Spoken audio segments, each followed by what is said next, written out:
Shalom, Yasharallah, Shalom. Hallelujah. Allah Yahawah, Yahawah, Bahasham, Yawashi, Bahasham, Qadash. Double honors to the apostles and elders, the great millstone, who teach well and rule well. Peace and salutation to the Akim, the fellow laborers, the hopeful elect, pushing this truth at risk of their own lives through the four corners of the earth. And to the awkward listening and learning, Shalom.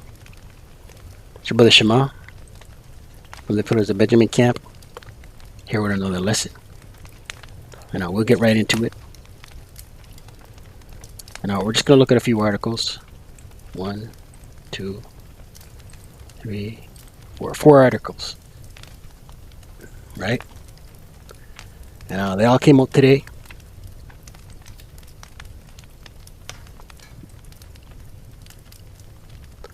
One from yesterday. 2 from today.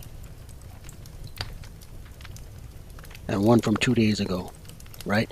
This one right here says, and this came out on Zero Hedge, Greenwald. Biden wanted $33 billion more for Ukraine.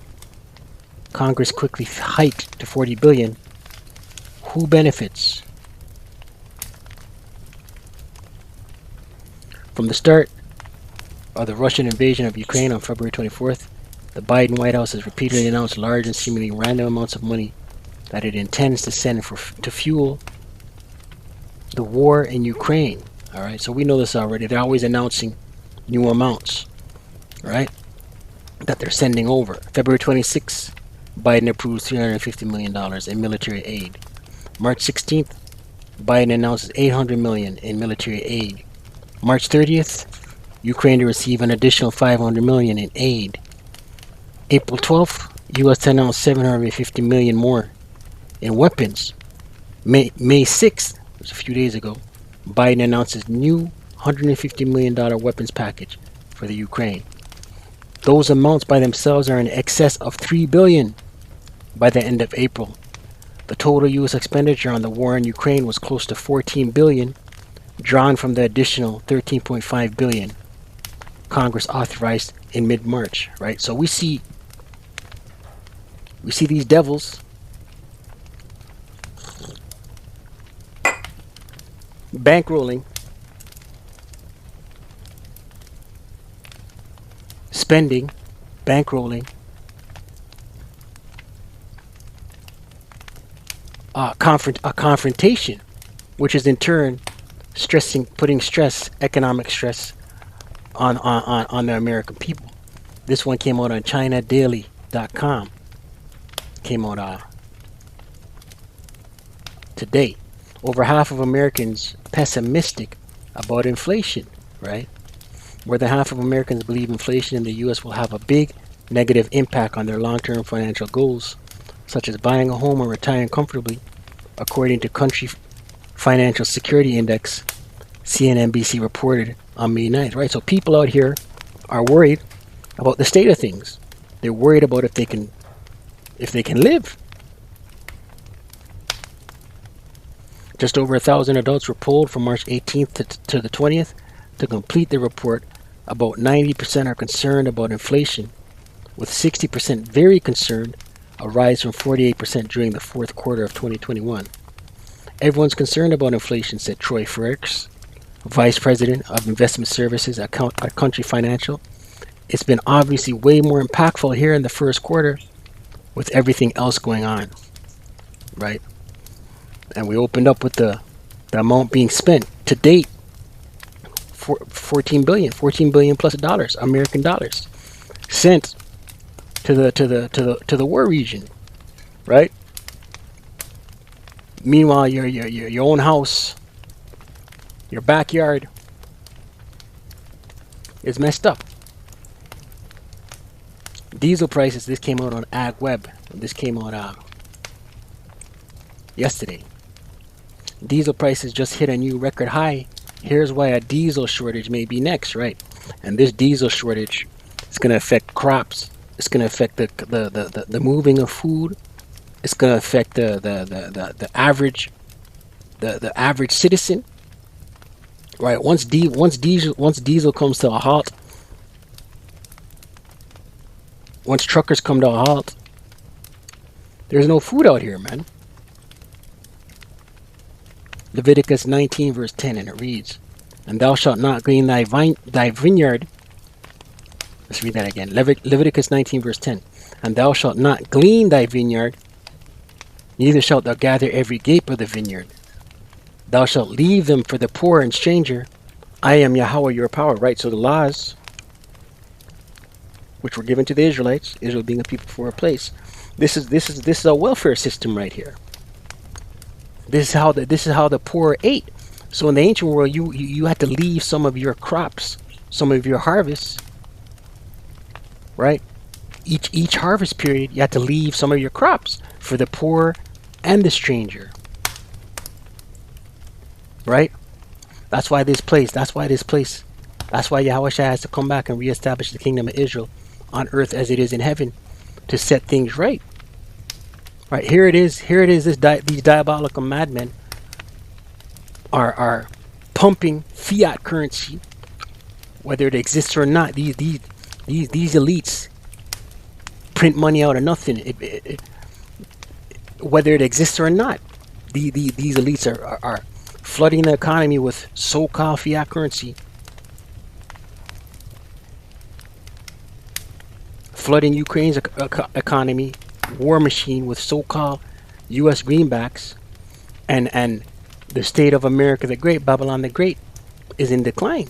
But this is all by design, right? This article right here.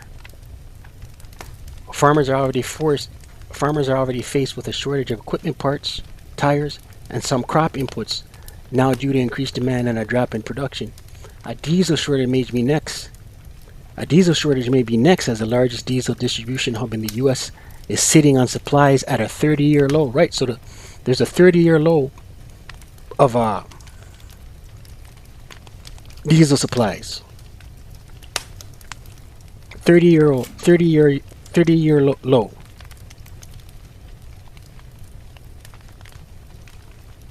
Right?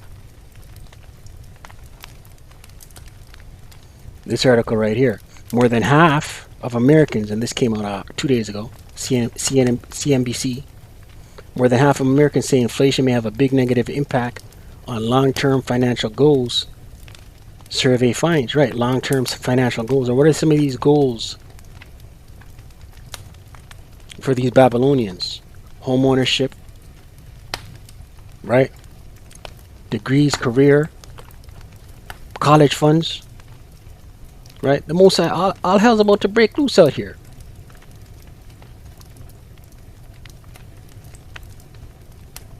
Amid rising prices and a changing economy, many Americans question their ability to meet long-term financial goals, according to Country Financial's Security Index, right? And this place, America the Great,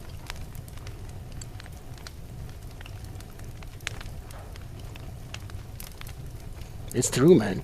It's circling the drain. Let's get that scripture in Isaiah 24. Isaiah 24 verse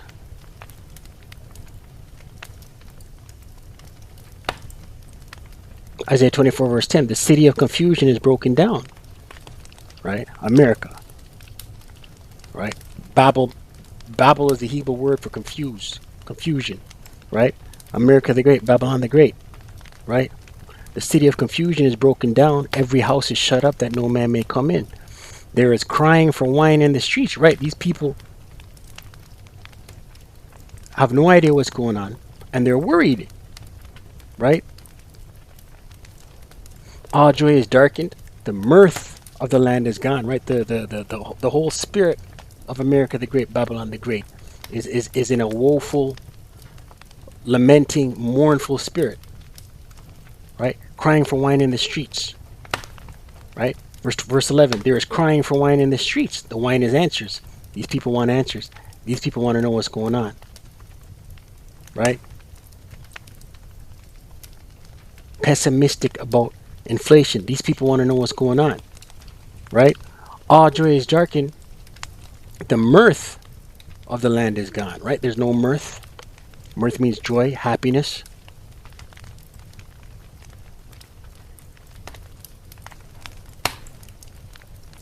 Right? Isaiah 24 verse 10, once again, the city of confusion is broken down. Every house is shut up, that no man may come in. There is crying for wine in the streets. All joy is darkened. The mirth of the land is gone, right? And this is the state of America the Great. And it's only going to get worse. It's only going to get worse. Deuteronomy 24 verse 19. This goes back to the scripture we opened with in Leviticus. When thou cuttest down thy harvest in thy field, and hast forgot a sheaf in the field, thou shalt not go again to fetch it. It shall be for the stranger, for the fatherless, and for the widow, that the Lord, all caps Yahawah, thy power, may bless thee in all the work of thine hands. Right? So while this place is tanking, right? While all this money is being pumped out, and the state of your population is in straits, right? The people are in straits, and it's all by design, right? If Esau was following the law, statutes, and commandments of Yawashi, right? Because this is a law, right? Salakia. It's a wrong scripture. This is a law, right?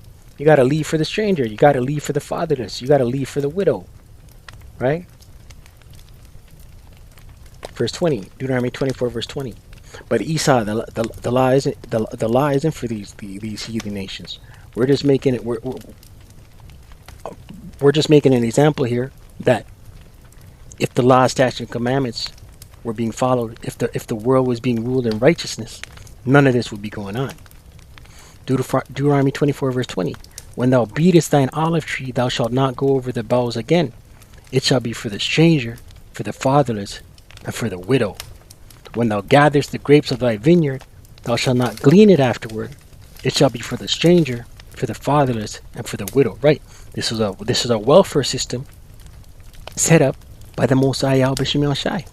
These are laws, man.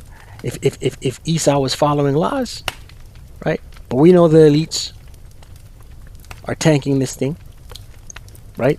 Isaiah 26, verse 10. That favor be showed to the wicked, right? Favor, right? The earth is given into the hand of the wicked. Job 9 and 24, right? Let favor be shown to the wicked, right? The wicked are in rulership. Yet will he not learn righteousness. He's not going to do righteousness, man. He's wicked. In the land of uprightness will he deal unjustly. Let's look in this word, uprightness. Right? This is who Esau is. He's wicked, man. Right? Strong's H 5229. Nahoach. Yahawah in the Hebrew. Straight in front. Straightness. True things. Properly. Straightforward. Integrity. Equity. Right. A truth. Right. Esau ain't got no integrity. This is who he is, man. Right? A wicked, diabolical madman. Right? In the land of uprightness will he deal unjustly. Right? There's no integrity. He's going to be crooked. He's going to do wickedness. Right? He's going to be greedy. He's going to covet. And will not behold the majesty of the Lord, Yahawah Bashim Yashai. Right? He has nothing to do with he doesn't care about the law, statutes, and commandments of Yahawah Bashim Yashai. You don't care. Right? And people are just gonna continue to be at their wits' end. Right? And it's gonna lead the collapse of this thing is gonna lead to all-out anarchy, man. Let's close out with the scripture right here. Isaiah 19 verse 2, and it reads, and I will set the Egyptians against the Egyptians, right? Spiritual Egypt, spiritual Sodom is America. So this is saying I'll set the American against the American. And they shall fight everyone against his brother, and everyone against his neighbor, city against city, and kingdom against kingdom, right? Because you push people's backs against the wall, right up against the wall to where they have no choice, then it becomes a fight, right? Fight or flight, then it becomes survival, right? Right? And we're seeing this thing circle the drain, man. This food thing is about to get real. These famines are about to get real. American against Americans about to get real. All out anarchy is about to get real out here, man. Right? And these people out here have no idea what's going on. Let's close out. Isaiah 33 verse 6, and it reads, and wisdom and knowledge shall be the stability of thy times, right? What's this wisdom? What's this knowledge? This truth. Right? Who has the truth? The elect. Lord willing, we are of that number, the hopeful elect. We have the eye salve to see what's going on. We have the truth. We have these scriptures. These scriptures tell us all these signs are going to start to take place and wax worse and wax worse. Wax worse and wax worse. We're seeing that. Right? So when all hell starts to break loose and the rest of this world is bugging out, we'll have the wisdom, the knowledge, the knowledge, and the understanding, which will keep us stable. Right?